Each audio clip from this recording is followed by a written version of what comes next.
ജനങ്ങളിൽ വെച്ച് ഏറ്റവും വലിയ പണക്കാരനാകണമെന്ന് നീ ആഗ്രഹിക്കുന്നുണ്ടോ?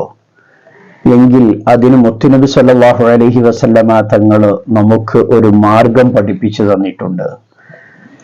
ആ മാർഗം ഏതാണ് എന്നതാണ് ഈ വീഡിയോയിലൂടെ നാം പഠിക്കാൻ വേണ്ടി പോകുന്നത്. വീഡിയോക്ക് ഒരു ലൈക്ക് ചെയ്തുകൊണ്ട് തുടർന്ന് കേൾക്കുക. മുത്തുനബി സല്ലല്ലാഹു അലൈഹി വസല്ലമ തങ്ങൾ ഒരു ഹദീസിലൂടെ നമുക്ക് പഠിപ്പിച്ചു തന്നത് കാണാം. വർള ബിമാ കസമല്ലാഹു ലക്, അല്ലാഹു തആല നിനക്ക് നൽകിയത് കൊണ്ട് നീ തൃപ്തിപ്പെടുക. അങ്ങനെ നീ തൃപ്തിപ്പെടുകയാണെങ്കിൽ തകുൻ അഅ്നന്നാസ്, നീയാണ് ജനങ്ങളിൽ വെച്ച് ഏറ്റവും വലിയ പണക്കാരൻ, ഏറ്റവും വലിയ ഐശ്വര്യവാൻ നീയാണ്. അല്ലാഹു തആല നമുക്ക് എന്താണോ നൽകിയത് ആ നൽകിയത് കൊണ്ട് തൃപ്തിപ്പെടാൻ ഞാനും നിങ്ങളും പഠിക്കേണ്ടതുണ്ട്.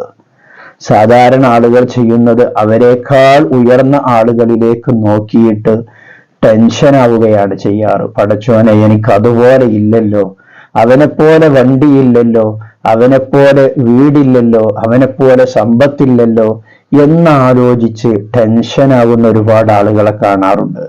ആ ആളുകളൊക്കെ ചിന്തിക്കേണ്ടത് ഈ ഹദീസിനെയാണ്. അള്ളാഹു അവനിക്ക് നൽകിയതിന് അവൻ തൃപ്തിപ്പെടുകയാണെങ്കിൽ, അതിലവൻ പൊരുത്തപ്പെട്ടുകൊണ്ട് ജീവിക്കുകയാണെങ്കിൽ അവനാണ് ജനങ്ങളിൽ വെച്ച് ഏറ്റവും വലിയ ഐശ്വര്യവാൻ, ഏറ്റവും വലിയ ധന്യവാൻ അവനാണ്. മുത്തുനബിയുടെ ഒരു ഹദീസിൽ കാണാം, നിങ്ങൾ നിങ്ങളെക്കാൾ ഉയർന്ന ആളുകളിലേക്ക് നോക്കരുത്, നിങ്ങളെക്കാൾ താഴ്ന്ന ആളുകളിലേക്ക് നിങ്ങൾ നോക്കണം. അപ്പോഴാണ് അല്ലാഹു തആല നിങ്ങൾക്ക് നൽകിയ അനുഗ്രഹം നിങ്ങൾക്ക് മനസ്സിലാവുകയുള്ളൂ. നിങ്ങൾ ഉയർന്ന ആളുകളിലേക്ക് നോക്കുമ്പോൾ അല്ലാഹു തആല നിങ്ങൾക്ക് നൽകിയ നിഅമത്തിനെ നിങ്ങൾ കുറച്ചു കാണാനും ആ നിഅമത്തിന് നിങ്ങൾ ശുക്ർ ചെയ്യാതിരിക്കാനും കാരണമായി തീരും എന്ന് കാണാൻ കഴിയും. അതുകൊണ്ട് തന്നെ അല്ലാഹു തആല നമുക്ക് നൽകിയത് എന്താണോ ആ നൽകിയതിൽ നാം തൃപ്തിപ്പെട്ടുകൊണ്ട് അല്ലാഹുവിലേക്ക് വഴിപ്പെട്ടുകൊണ്ട് ജീവിക്കുമ്പോൾ നമ്മുടെ ജീവിതം ധന്യമാകും, നമ്മുടെ ജീവിതം ഐശ്വര്യമുള്ളതാവും, സന്തോഷമുള്ളതാവും, നമുക്ക് ടെൻഷൻ ഉണ്ടാവുകയില്ല.